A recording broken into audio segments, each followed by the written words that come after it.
Buenos días, queridos amigos, hermanos, que el Señor me los bendiga. Yo siempre les hago una pregunta: ¿cómo han estado? ¿Bien dormidos, bien despiertos? ¿Cómo han estado? ¿Bien? Bendecidos, prosperados en victoria. Muy bien, está bien. Algunos hoy día me han dicho que esa es una oración. Yo tengo familia de la Sierra Boquista, así que no sé por dónde empezar. Muy bien, vamos a poner esto aquí. También a aquellos que nos están viendo, ya sea por las redes sociales, les damos la más cordial bienvenida. Siempre la intención de hacer esto es poder hacerlo lo más vivencial posible. Así que siempre vamos a animarles a que no sea tal vez en la cama, sino sentados con su Biblia abierta y con qué apuntar.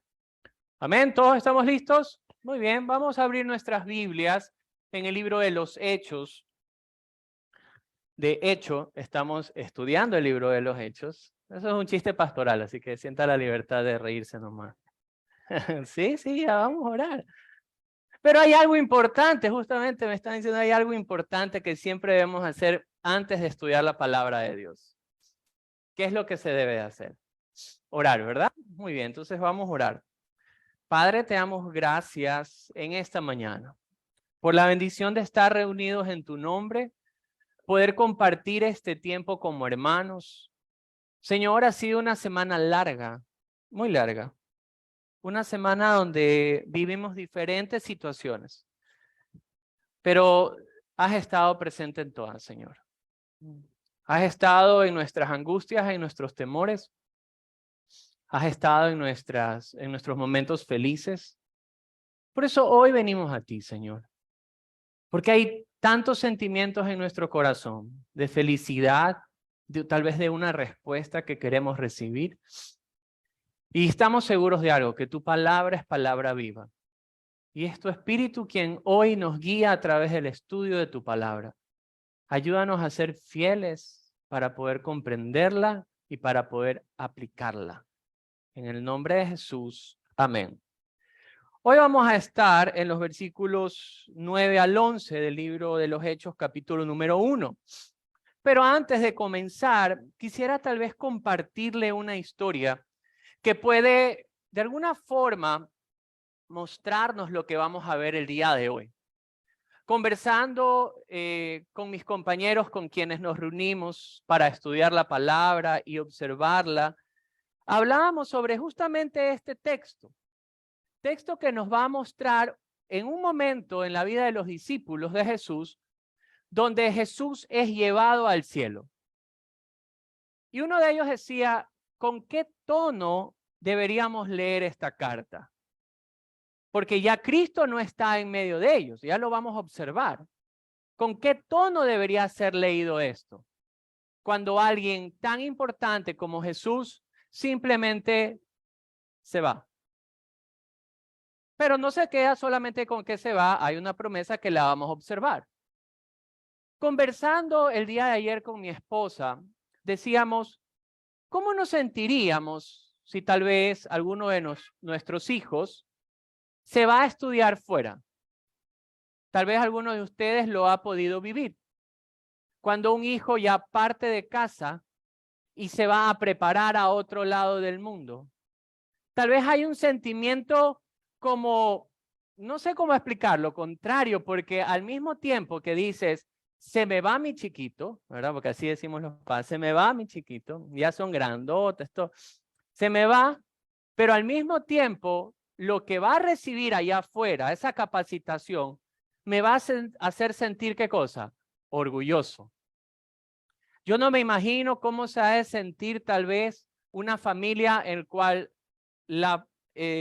digamos, un padre o un hijo queda como presidente de la República, por ejemplo, y va a tomar tan dignidad, pero ¿saben qué? Esa alta dignidad que se toma sacrifica algo. ¿Saben lo que es? El tiempo con ellos, el tiempo en familia. Entonces, aunque nosotros no queremos, de alguna forma el hecho de que esa persona se haya ido y tome esa dignidad, hace sentir en el corazón alguna sensación de orgullo, de ver cómo se está desarrollando en esta dignidad que ha tomado. De alguna forma esto nos va a enseñar cuál fue el sentimiento de los discípulos cuando Jesús asciende al cielo. Así que ahora sí vamos a ir al texto y vamos a estar en Hechos capítulo número 1 y vamos a leerlos del versículo número 6, aunque hoy día estudiaremos del 9 al 11. ¿Ya? Es simplemente darle un poco más de contexto. Dice la Biblia: entonces los que se habían reunido le preguntaron diciendo: Señor, ¿restaurarás el reino a Israel en este tiempo? Les dijo: no os toca a vosotros saber los tiempos o las sazones que el Padre puso en su sola potestad, pero recibiréis poder cuando haya venido sobre vosotros el Espíritu Santo, y me seréis testigo en Jerusalén, en toda Judea, en Samaria y hasta lo último de la tierra. Y habiendo dicho estas cosas, viéndolo ellos, fue alzado y le recibió una nube que le ocultó de sus ojos. Y estando ellos con los ojos puestos en el cielo, entre tanto que él se iba, he aquí se pusieron junto a ellos, ¿quiénes? 2 varones con vestiduras blancas, los cuales también les dijeron: varones Galileos, ¿por qué estáis mirando al cielo? Este mismo Jesús que ha sido tomado de vosotros al cielo, así vendrá como le habéis visto ir al cielo. Lucas, en esta parte de su relato, si usted ve el verso 12, va a pasar a otro evento. Entonces uno se queda con la pregunta: ¿cuál fue el sentimiento que tuvieron los discípulos cuando Jesús ascendió al cielo? Recuerden algo, ¿se acuerdan que Jesús había muerto? Había resucitado. Pasó ¿cuántos días con los discípulos? 40 días con los discípulos y en ese momento asciende. ¿Cómo se quedaría usted? Nosotros analizando, habíamos dicho muchas hipótesis, cosas como: tal vez me quedaría un poco triste, porque ya mi maestro no va a estar al lado mío, ya no está junto conmigo. Pero ¿sabe qué? Aquí hay un dato interesante sobre el libro de los Hechos. Lucas escribe el libro de los Hechos como también el Evangelio de Lucas, ¿ya? Pero en la antigüedad no se veía estos 2 libros como libros separados, sino como un solo libro. De hecho, se piensa que como los papiros de la época tenían hasta cierta longitud, porque ya usted los envolvía, ya no podía cargar algo más pesado, se le acabó el papiro. Y es por eso que el libro de los Hechos se escribe en otro papiro, pero tiene la intención de ser un solo tomo. Entonces, lo que tal vez no vimos en esta parte del libro de los Hechos, ¿sabe dónde lo vamos a ver? En Lucas. Así que vamos a Lucas. Y aquí podemos observar algo interesante. Vamos al capítulo número 24. Justamente de donde termina Lucas en su evangelio y retoma luego en el libro de los Hechos. Entonces vamos a Lucas 24, versículo 50, y cuando usted llega ahí dígame un fuerte amén. Pero como que haya desayunado un bolón hoy día, a ver. Amén, muy bien. Oiga, pero el bolón cae pesadito, entonces da como sueño, ¿sí? Mejor frutita, que ahí queda uno más livianito. Muy bien, entonces veamos lo que dice la Escritura. ¿Qué es lo que Lucas nos va a añadir aquí? Dice la Biblia: y lo sacó fuera hasta Betania, y alzando sus manos, los bendijo. Y aconteció que bendiciéndolos, se separó de ellos y fue llevado arriba al cielo. Ellos, después de haberle, ¿qué cosa? Adorado, ¿qué dice la Escritura?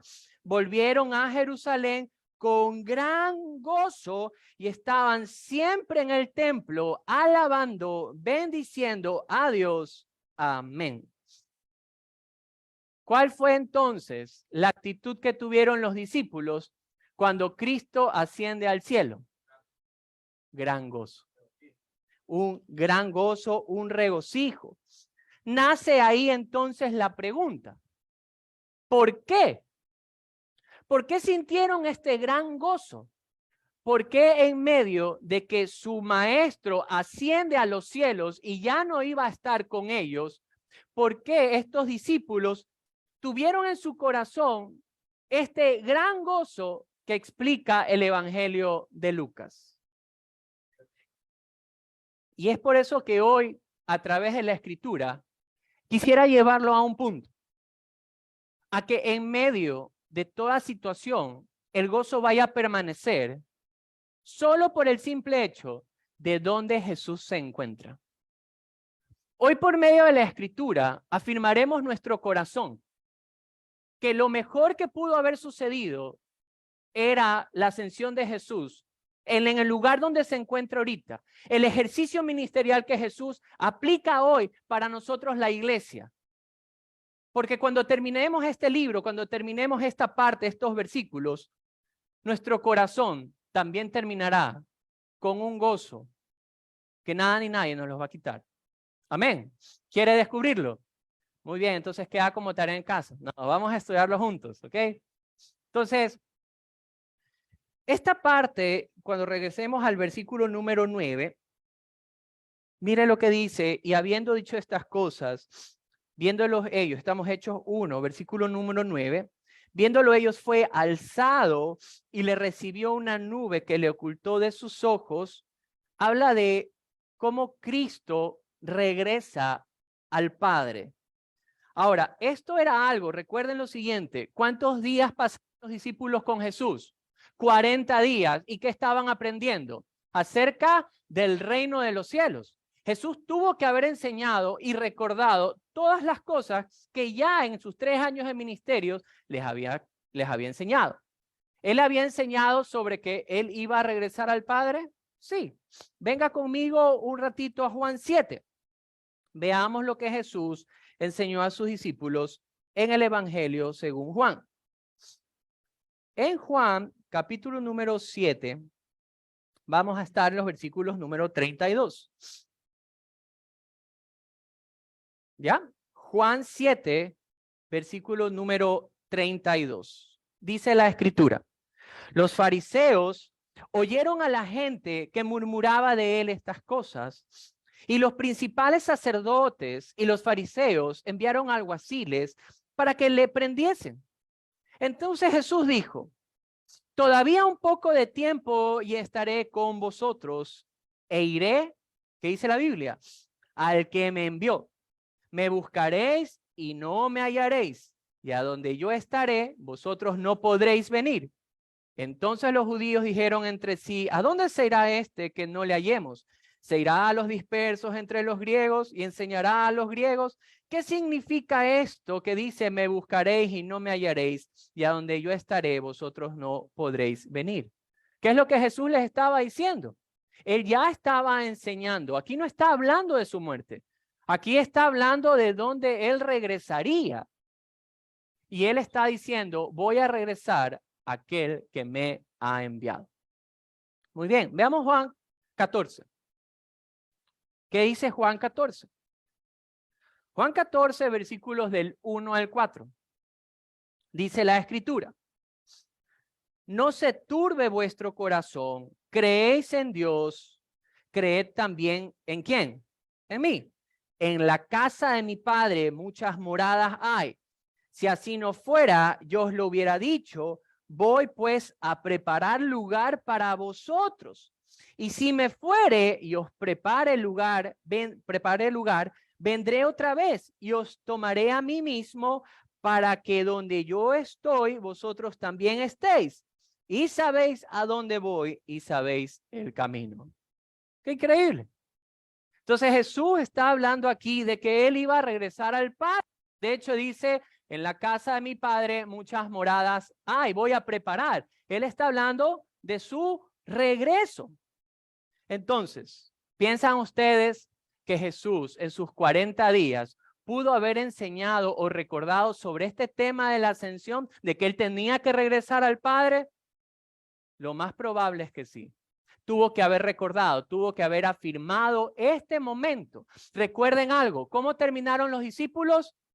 Con gozo, con un gran gozo. ¿Qué le decía el mismo texto? Que regresaban al templo y adoraban y alababan a Dios. Esto significa un corazón con gozo. Muy bien, entonces, esto lo enseña Jesús. Pero la pregunta es esto. ¿Qué diferencia hace este evento? ¿Qué diferencia hizo en la vida de los discípulos que Jesús haya ascendido al Padre? ¿Por qué usted y yo necesitamos conocer la importancia de por qué Jesús asciende a los cielos y por qué el lugar a donde va? Entonces, veamos lo siguiente. Vámonos un momento a Hechos número 7. En Hechos número 7 va a mantener su dedito en el verso número 55. Y aquí es algo interesante. En cierta ocasión, estaba mi esposa en el supermercado con mis hijos. Y yo tengo una hija pequeña que se llama Graceita, la más pequeñita. En ese momento habrá tenido tal vez unos 4 años. Dios me ha dado la gracia de tener hijos muy activos. Si ya sabe lo que quiero decir. Digan amén los que tienen hijos activos. Bueno, son muy activos. Y en medio de que estaba en el supermercado, mi esposa le dice a mi cuñada, cuídame a la bebé un segundo. Se vira, pasa el segundo, se vuelve a virar y no estaba Graceita. Había desaparecido. Empezaron a buscarla. No le diga a mi esposa que le contesto, ya está ahí afuera, entonces vamos a mantenerlo en secreto. No, está bien. Entonces, la sensación de mi esposa era de angustia porque no la tenía a la vista. Empezó a recorrer los pasillos y no la encontraba. De hecho, se puso en las puertas del supermercado y no la encontraba. Su angustia era cada vez mayor. Porque cuando alguien desaparece, ese es el sentimiento. Es un sentimiento de angustia y de incertidumbre. Para terminar la historia, por si acaso sí la encontramos. Está ahí en la escuela dominical. Pero lo que quiero decir es que el hecho de que alguien desaparezca trae ese sentimiento de angustia, de desconocimiento, de no sé lo que pasa. Queridos amigos, Cristo no es que desapareció, porque si no, los discípulos hubieran tenido la misma angustia, la misma desesperación de decir, ¿y dónde está? ¿Y a dónde se ha ido? Nosotros tuviéramos incertidumbre en nuestro corazón de decir, pero ¿cómo puedo creer en alguien que no sé dónde está? Y es ahí cuando viene algo interesante y la escritura dice exactamente dónde está Cristo y qué es lo que Cristo está haciendo. De hecho, lo hice ir al libro de Hechos capítulo número 7 porque hubo un hombre llamado Esteban que saca defensa de su fe, de Jesucristo.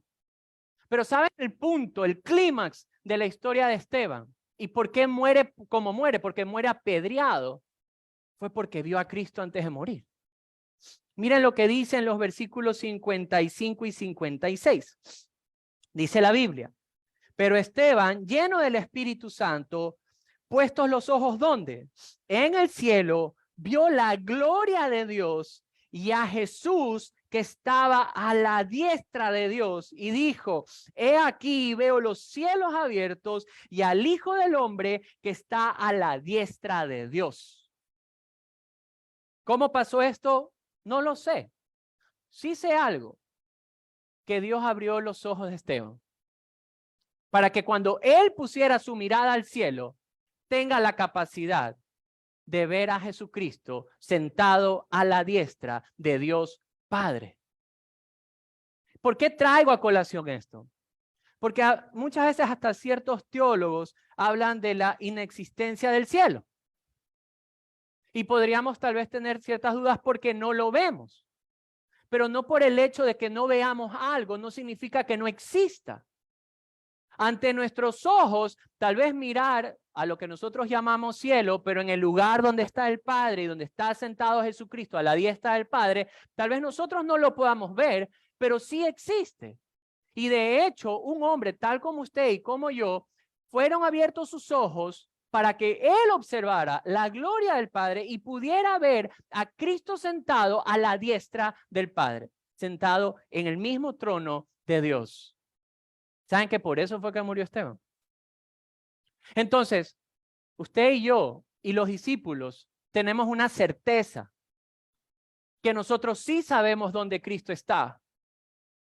Hay veces que cuando uno conversa con alguien que aún no conoce del Señor, tal vez nosotros mismos, cuando aún nuestro corazón no era abierto a la verdad de Dios, y nos decían, pero vamos a orar. Y uno respondía tal vez muchas veces de la siguiente forma, pero ¿cómo voy a hablarle a alguien que no veo? El texto de Hechos 7 nos muestra que porque no usted y yo no alcancemos a ver algo, no significa que no exista. La Biblia deja por sentado el lugar donde Cristo está.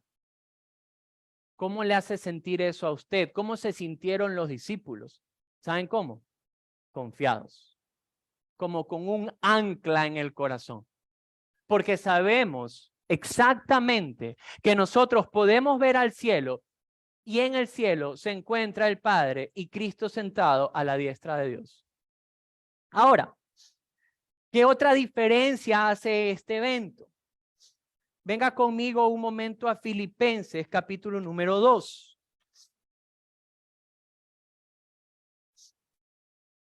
En Filipenses, capítulo número 2, Pablo hace un escrito desde el verso 1 en adelante, increíble, sobre algo que se conoce mucho como la humillación y la exaltación de Jesús. Y desde el verso número 9 al 11, mire cómo se lo describe. Desde el 5 voy a tomar para un poquito de contexto. Dice la Biblia, haya pues en vosotros este sentir que hubo también en Cristo Jesús, el cual siendo en forma de Dios, no estimó el ser igual a Dios como cosa que aferrarse, sino que se despojó a sí mismo, tomando forma de siervo, hecho semejante a los hombres, y estando en la condición de hombre, que dice la Escritura, se humilló a sí mismo, haciéndose obediente hasta la muerte y la muerte de cruz. Por lo cual, Dios también, ¿qué hace? Le exalta hasta lo sumo y le dio un nombre que es sobre todo nombre, para que en el nombre de Jesús se doble toda rodilla de los que están en los cielos y en la tierra y debajo de la tierra, y toda lengua confiese que Jesucristo es el Señor, para gloria de Dios Padre. Wow. ¿Qué pasó con Cristo? Cristo se despoja de sí mismo, se humilla, dice la Escritura, porque toma la forma de la creación, de su propia creación. Y no solamente que toma nuestra forma, sino que se hace obediente, y esa obediencia lo lleva a la cruz, a la muerte. La humillación de la cruz es lo que decide tomar Cristo para llevarnos a nosotros a la salvación. Los culpables morían en la cruz. Cristo no era culpable, pero él se humilló de tal manera, porque es el camino que nos lleva a nosotros para la reconciliación con Dios. Porque Cristo hizo eso para usted, para mí, es que Dios lo exalta hasta lo sumo. No hay un nombre que sea mayor que el nombre de Jesús. Él es el nombre sobre todo nombre. Jesús en Juan 17, verso número 5, Jesús le dice, glorifícame con aquella gloria que he tenido contigo desde el principio. Porque aquí hay algo interesante. Jesús es Dios, pero cuando viene a la tierra, ¿qué pasó? Se encarnó y tiene esto. Es 100% Dios, pero fue 100% hombre también. Entonces caminó de esta manera, pero en el final de su ministerio, él habla con el Padre y dice, glorifícame con aquella gloria que he tenido contigo desde el principio. Ahora, los apóstoles hablaron sobre este tema también. Cuando Pedro hace su primera predicación, vamos un ratito a Hechos capítulo número 2. Miren lo que dice la Escritura. Hechos 2, versículo 33. Hechos 2, versículo número, vamos a darle un versículo más arribita, 32. Usted llega y dígame amén. Dice la palabra de Dios. A este Jesús resucitó Dios, de lo cual Todos nosotros somos testigos. Así que exaltado por la diestra de Dios y habiendo recibido del Padre la promesa del Espíritu Santo, ha derramado esto que vosotros veis y oís. Verso 33. Ha sido exaltado por la diestra de Dios. ¿Qué es lo que quiero decir con esto? Miren, amigos. ¿Qué es lo primero que tal vez cuando alguno de nosotros pasa por alguna dificultad, de cualquier índole, desde el colegio, ya cuando uno es mayor, y hay alguna dificultad que se nos hace imposible de resolver? Muchas veces uno dice, voy a ver qué contacto tengo. Voy a ver qué amigo, qué influencia me puede ayudar en este trámite, por ejemplo. Yo nunca fui un buen alumno. Yo siempre comento esto. Yo nunca fui un buen alumno del colegio. Cosa que me arrepiento por si acaso. Cuando tenía algún problema, mi círculo de influencia eran mis padres. Entonces, cuando yo me quedaba en algún supletorio o algo, usted la veía normalmente a mi mamá recorriendo el pasillo del colegio, llevando, no sé, pues algún surtidor de agua para los profesores, para mover las influencias. Ninguno era cristiano por si acaso. ¿Qué es lo que quiero decir con esto? Que muchas veces nuestra confianza está en qué persona conocemos en tal lugar, o qué doctor conocemos para tal cosa, o quién es alguien rankeado en algún lugar para que mueva alguna influencia y me ayude. Pero queridos amigos, no hay nadie, no hay absolutamente nadie más importante y más poderoso que nuestro Señor Jesucristo. Y esto hay que tener en mente porque los discípulos empezaron un ministerio imposible de hacer. Imposible. Porque empieza con gente humilde, sin recursos. Gente que era pensada del vulgo, que ni siquiera hablaban bien. Se sorprendía cuando ellos hablaban y decían, ¿y de dónde han aprendido estos tal sabiduría? No había tecnología. Los grandes magistrados en el mismo Israel ni siquiera los amaban. De hecho, crucificaron a su maestro. Los sumos sacerdotes, quienes tenían influencia política en la época, fueron quienes llevaron a Cristo a la cruz. Ellos no afirmaron el ministerio que Cristo les da de ir y hacer discípulos en ninguna influencia, en ninguna persona, sino en el simple hecho de quién es Cristo y dónde está Cristo. Por eso es la importancia de reconocer que Cristo, cuando asciende a los cielos y toma el lugar donde está, Él es exaltado. No hay nombre que pueda superar a Cristo. Hoy podemos hablar de un Guillermo Lasso, podemos hablar de un Vladimir Putin, de un John Biden, y nómbrenlos. Son personas con mucha autoridad, pero hay alguien sobre ellos. Hay alguien que rige sobre ellos, sobre nuestras autoridades locales, de donde sea. Hay alguien mayor. ¿Quién es? Jesús. Él es exaltado. ¿Por qué tiene importancia este evento? ¿Por qué terminaron con gozo? Porque, ¿qué significa que Cristo esté sentado a la diestra del Padre? Veamos un ratito, por favor, el Salmo 110. ¿Se acuerdan que Esteban habló sobre esto y dijo, he visto al Hijo de Dios sentado a la diestra del Padre? He visto a Cristo sentado a la diestra del Padre. Miren esto aquí, el Antiguo Testamento habló sobre este hecho, de esta autoridad que Cristo recibe. Y dice el verso 1 del Salmo 110, Jehová dijo a mi Señor, siéntate a mi diestra, hasta que ponga a tus enemigos por estrados de tus pies. Antiguo Testamento. Cuando nosotros vamos al libro de Hebreos, vámonos un ratito al libro de los Hebreos, y vamos a estar en el primer capítulo, libro de los Hebreos, primer capítulo, veamos los versículos del 1 al 3. ¿Ok? Hebreos 1 del 1 al 3. Dice la palabra del Señor. Dios, habiendo hablado muchas veces y de muchas maneras en otro tiempo a los padres por los profetas, en estos postreros días nos ha hablado por el Hijo, a quien constituyó heredero de todo y quien por asimismo hizo el universo, el cual siendo el resplandor de su gloria y la imagen misma de su sustancia, y quien sustenta todas las cosas con la palabra de su poder, habiendo efectuado la purificación de nuestros pecados por medio de sí mismo, se sienta a la diestra de la majestad de las alturas. Antiguo Testamento lo dice, Nuevo Testamento lo confirma, es lo que sucede.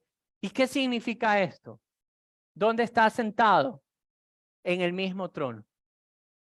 ¿Qué significa un trono? Sino la autoridad de un rey. Yo cuando me pongo a pensar en estas cosas, uno llega a sentirse tan indigno realmente en la forma en la que tal vez tenemos nuestra relación con Dios. Y se lo digo de manera muy sincera. Somos tan pasivos en nuestra relación con Dios. Tomamos las cosas del Señor a veces tan a la ligera. Yo soy el primer pecador en esto. Cuando llegamos a comprender quién es Cristo y la majestad que Cristo posee y la autoridad que Cristo posee, las cosas empiezan a cambiar en la forma en la que vemos la vida. Miren esto en Efesios 1. Vámonos a Efesios, por favor. Efesios capítulo número 1, versículos 19 y 22.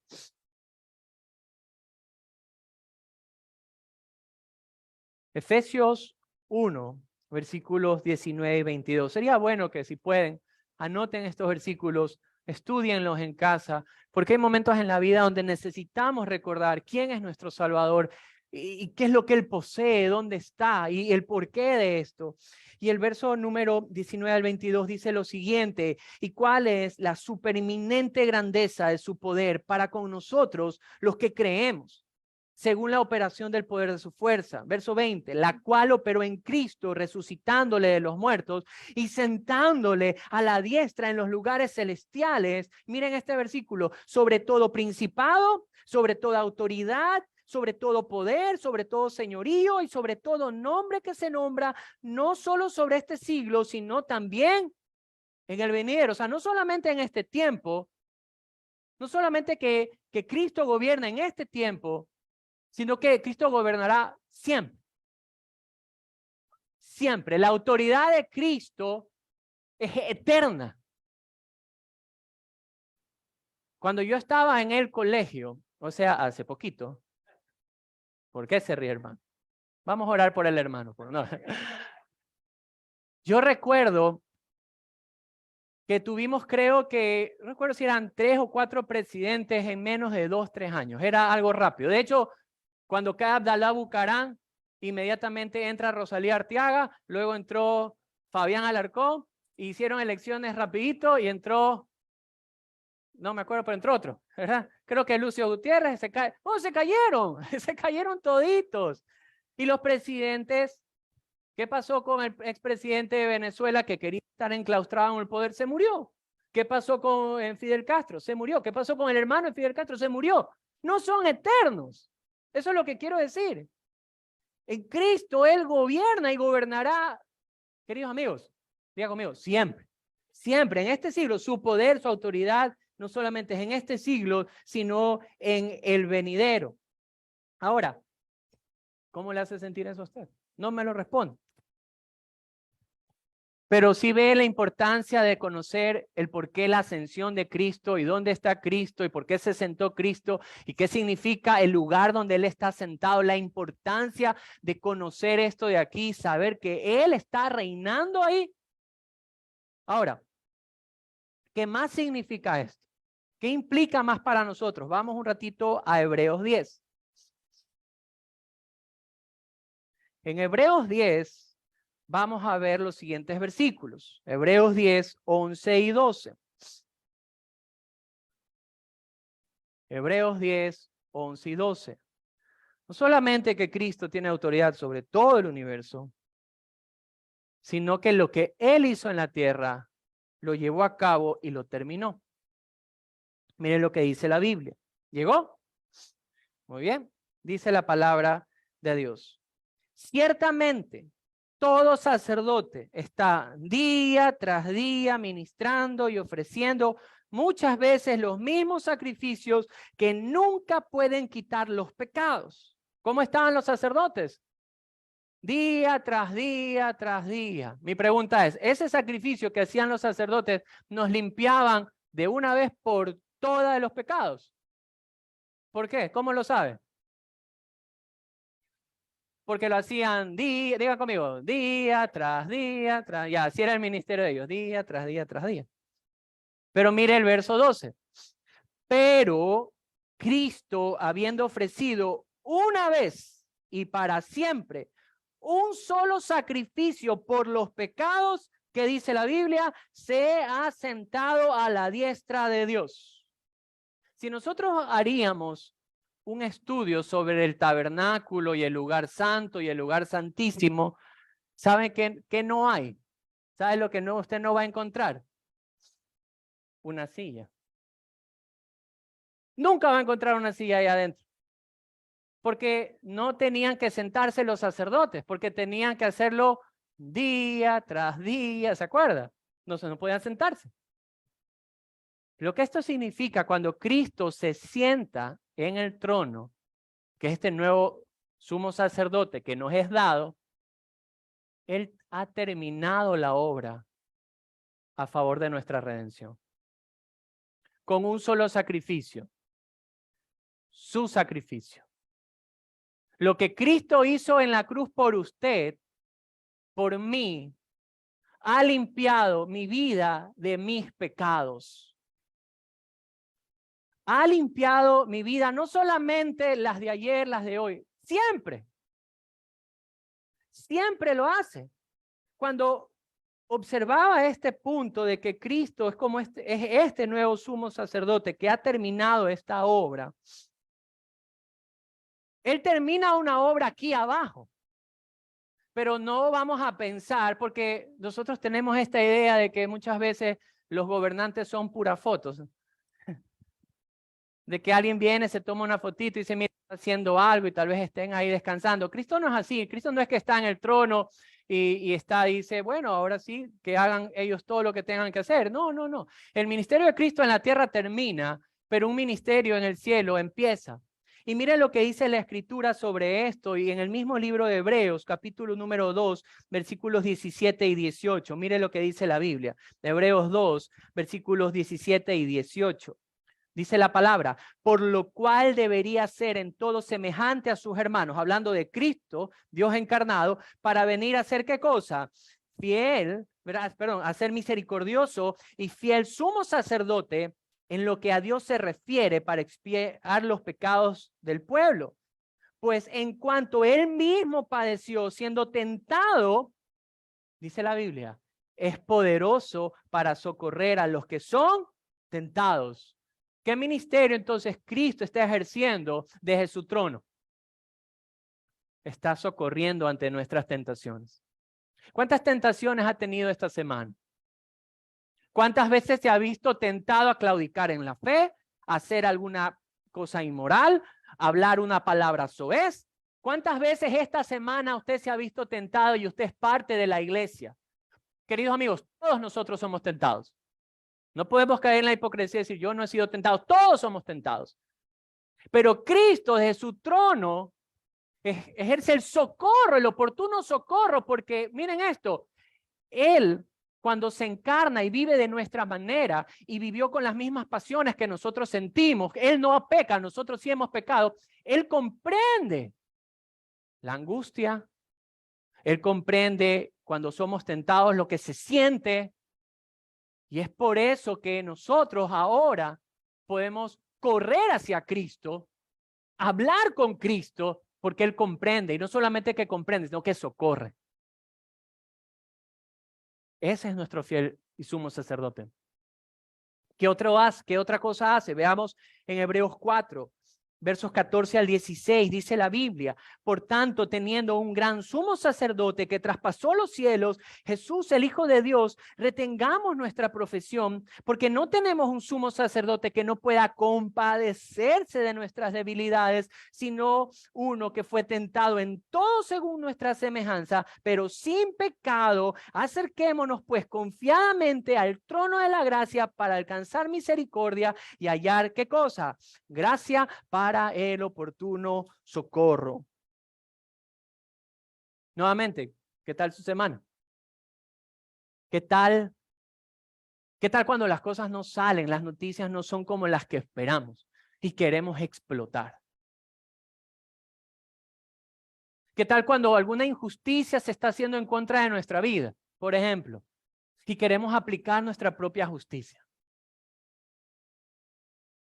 Son en momentos como estos, queridos amigos, queridos hermanos, que es cuando Cristo está más presente que nunca. Y Él nos da el oportuno socorro. ¿Qué dice Hebreos 7? Venga conmigo, Hebreos 7, versículos 23 al 25. Dice la Biblia: por tanto, Jesús es hecho fiador de un mejor pacto, y los otros sacerdotes llegaron a ser muchos debido a que por la muerte no podían continuar, mas este, por cuanto permanece para siempre, tiene un sacerdocio, que dice la Biblia, inmutable, por lo cual puede también salvar perpetuamente a los que por él se acercan a Dios, viviendo siempre para hacer, ¿qué cosa? Interceder por ellos. Yo no me considero el mejor pastor o un buen pastor. Muchas veces las personas pueden hacer una llamada o un mensaje 2, 3 de la mañana. Digamos, en mi caso, tal vez me vayan a encontrar dormido y no voy a estar para usted. Y eso para mí no es ser un buen pastor. Tal vez yo debería levantarme, ponerme una alarma, dejar un parlante al lado si alguno de ustedes me llama y tengo que estar así. Nosotros los seres humanos fallamos en todo momento. Pero el ministerio de Cristo, de la intercesión de Cristo, es perpetuamente, es para siempre. O sea, Cristo no se duerme en el momento donde su debilidad se siente más palpable en su vida, donde usted se siente más tentado en su vida. Cristo no está durmiendo cuando observa un matrimonio que empieza a discutir, o cuando un hombre quiere ser infiel a su esposa. Cristo no está durmiendo, cediendo por su iglesia, para que su iglesia despierte, para que su iglesia dependa de él, para que su iglesia volque su mirada a la Escritura y viva según la Escritura. Cristo no se duerme. Nosotros, los seres humanos, los que ejercemos ministerio aquí, sí nos dormimos, sí nos equivocamos. Pero, queridos amigos, Cristo no. ¿Se acuerda por qué estos hombres tuvieron tal gozo? Tal gozo. Cristo asciende a los cielos, el maestro no estaba con ellos, y Lucas nos dice, ellos se quedaron con tan gran gozo y fueron al templo y adoraban y bendecían al Señor. ¿Saben por qué? Porque si usted observa la vida de los propios discípulos de Cristo, los mismos discípulos de Cristo, el mismo Pedro se portó mal luego cuando Pablo se lo encontró y le dijo, ¿y tú qué andas haciendo como aquellos que quieren circuncidar a la gente? Y lo reprendió enfrente de todo el mundo. Porque ni ellos fueron perfectos, nosotros no somos perfectos, pero usted sí tiene a alguien perfecto. ¿Y dónde está? Sentado a la diestra de Dios Padre, ejerciendo toda autoridad, todo poder, todo dominio. Jesús no descansa, no duerme, sí nos entiende. O sea, si usted se levanta 3 de la mañana, no importa, Él está ahí. No importa en el lugar más oscuro que usted se vaya a esconder, donde usted piensa que tal vez se arrodilla y que nadie lo ve y usted está llegando, Cristo está ahí. Él comprende. Nuestro Salvador está presente. Él intercede continuamente por nosotros, lo dice también Romanos 8:34. Ahora, yo empecé diciéndoles a ustedes, tal vez esta historia donde uno observa a un hijo ir Tal vez ir a estudiar, capacitarse, venir como una persona diferente, más estudiada, de manera más diferente. Cristo cuando asciende, toma esta exaltación, es exaltado a lo sumo. Cuando asciende, no solamente que ejerce este ministerio, sino que Él da una promesa. ¿Recuerda cuál es la promesa? Miren, el libro de los Hechos tiene tanta doctrina que podemos estudiar que no nos vamos a enfrascar hoy solamente en la promesa del Espíritu, que es lo que justamente quería hablar, sino sobre este punto de la ascensión. Pero Cristo, cuando habla de que iba a irse, dijo algo importante que tenemos que ver. Vamos un ratito al libro de Juan. En el libro de Juan, vamos al capítulo número 16. Juan 16, verso número 5, dice la Escritura. Esto no los dije al principio porque yo estaba con vosotros, pero ahora voy al que me envió y ninguno de vosotros me pregunta dónde vas. Antes, porque os he dicho estas cosas, tristeza ha llenado vuestro corazón, pero yo os digo, la verdad os conviene que yo me vaya, porque si me fuere, el Consolador no vendría a vosotros, mas si me fuere, os lo enviaré. Y cuando Él venga, ¿qué dice la Biblia? Convencerá al mundo de pecado, de justicia y de juicio. De pecado por cuanto no creen en mí, de justicia por cuanto voy al Padre y no me veréis más, y de juicio por cuanto el príncipe de este mundo ya ha sido juzgado. Aún tengo muchas cosas que decirlos, pero no las podréis sobrellevar. Pero cuando venga el Espíritu de verdad, ¿qué dice la Escritura? Él os guiará a toda verdad, no hablará en su propia cuenta, sino que hablará todo lo que oyere y os hará saber las cosas que habrán de venir. Él me glorificará porque tomará de lo mío y os lo hará saber. Él hace esta promesa. Él es quien otorga y manda la promesa del Espíritu de Dios que venga a morar en la vida del creyente y trae estas facultades. Él es quien iba a convencer. ¿Qué iban a hacer los discípulos? A predicar. No es por la elocuencia del predicador, es por el convencimiento del Espíritu Santo, que nosotros hemos venido a la fe en Jesús. Es el Espíritu de Dios quien nos va a enseñar la verdad de la Escritura. Ese es el ministerio del Señor. Él nos guiará a toda verdad. Él es quien fortalece, Él es quien otorga dones. Y esta es la promesa. ¿Qué hubiera pasado si Cristo no ascendía? No hubiéramos tenido la promesa. No hubiera sido la explosión que ha sido el Evangelio durante todos estos años. Y esta es la promesa que el Señor ha dado y tenía que ascender para que esto suceda. Pero en medio de todo esto, no solamente que este evento importante sucede, sino que también hay una promesa importante. ¿Y cuál es la promesa? Venga nuevamente a Hechos 1 y vamos a ver el verso 10. Hechos 1, verso 10, y dice, y estando ellos con los ojos puestos en el cielo, entre tanto que él se iba, aquí se pusieron junto a ellos dos varones con vestiduras blancas, las cuales también le dijeron, varones galileos, ¿por qué estáis mirando al cielo? Este mismo Jesús que ha sido tomado de vosotros al cielo, así vendrá como lo habéis visto ir al cielo. ¿Cuál es la promesa que se está dando?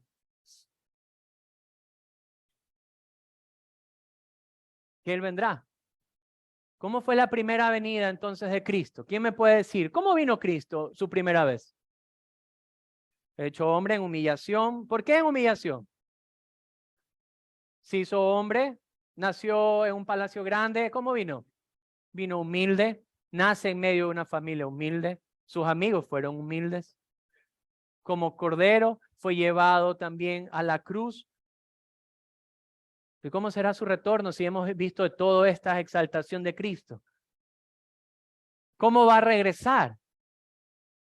Observamos la importancia, lo increíble del asunto de todo lo que hemos estado viendo. Miren lo que describe Pablo en la carta a los tesalonicenses. Miren cómo él describe esto de aquí. Venga conmigo. Primera Tesalonicenses 4:17, la Biblia dice lo siguiente. Luego nosotros, Primera Tesalonicenses 4:17, luego nosotros los que vivimos, los que hayamos quedado, seremos arrebatados juntamente con ellos en las nubes para recibir al Señor en el aire y así estaremos por siempre con el Señor. Por tanto, aliéntense con estas palabras. Wow.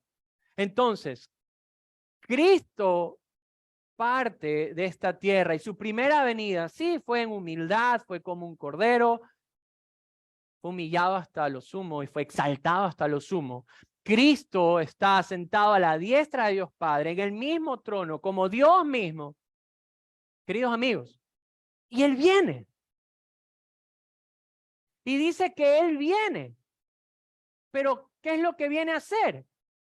¿Viene por quién? Diga esto conmigo, viene por mí, viene por nosotros, viene por su iglesia. La esperanza que empieza a hablar Pablo a los tesalonicenses, donde los cristianos eran asesinados por la fe, empezaron a claudicar en su fe. Pablo le dice, yo no quiero que ustedes no comprendan o no se acuerden la esperanza que poseemos nosotros, porque Cristo mismo vendrá por nosotros. Los muertos en Cristo resucitarán primero y nosotros seremos arrebatados juntamente con Él para estar con Él por siempre. ¿Dónde va a ser nuestra futura morada entonces? Con Cristo. ¿Y dónde está Cristo? En los cielos. Él dijo que iba a preparar lugar para nosotros, que vendría por nosotros.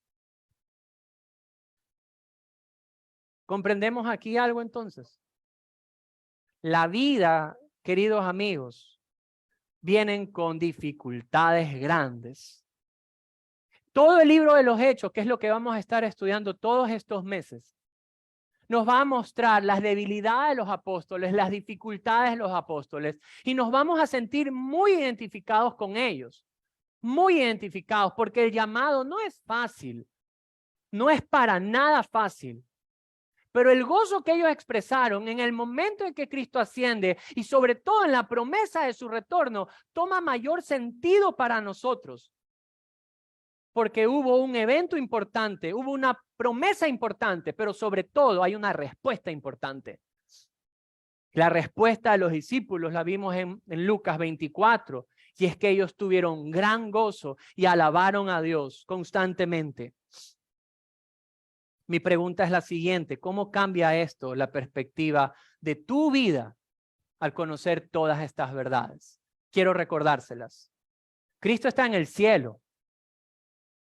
No tenemos angustia por decirnos, ¿dónde está Cristo? Cristo está en los cielos, sentado a la diestra de Dios Padre. Cristo ha sido exaltado. ¿Recuerdan esto? No hay un nombre sobre el de Cristo. No hay nadie importante con más poder que Cristo.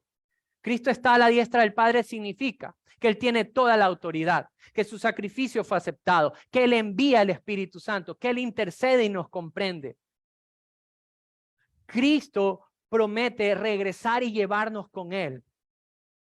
Y Cristo en Efesios 2:6, que fue lo que estudiamos hace poco, dice la Escritura que nos sentará juntamente con Él. ¿Cómo vas a enfrentar hoy la vida? ¿Cómo vas a salir por esas puertas? ¿Cómo vas a salir lo que te toca vivir hoy, el lunes, el martes, el miércoles, todos los días? ¿Cómo vas a salir? ¿Cómo vas a enfrentar cuando una mala noticia toque la puerta? Cuando hay alguna rebeldía tal vez dentro de un familiar, cuando alguien no se convierta, cuando un trabajo se pone difícil, cuando le predicas a alguien y nadie te escucha, cuando has orado por tu esposo, por tu esposa, por tus hijos y no pasa nada. ¿Cómo vamos a actuar cuando conocemos quién está por nosotros desde los cielos? El gozo de los discípulos, queridos amigos, no dependía de las posesiones que ellos tenían o de su posición social. No dependía de su estado físico o de su trabajo. Su gozo estaba en saber quién estaba por ellos en el cielo. Yo quiero invitarlo a usted a mirar la vida con ese gozo. No un gozo de reír, sino un gozo que trae firmeza. Porque cuando usted y yo ponemos nuestra mirada en el cielo, entendemos que ahí está Cristo sentado a la diestra del Padre, ejerciendo su ministerio a favor de usted. Hoy quiero invitarle a eso, a que ponga un gozo sobrenatural en su vida por medio de la fe en nuestro Señor Jesucristo. Amén. Oremos.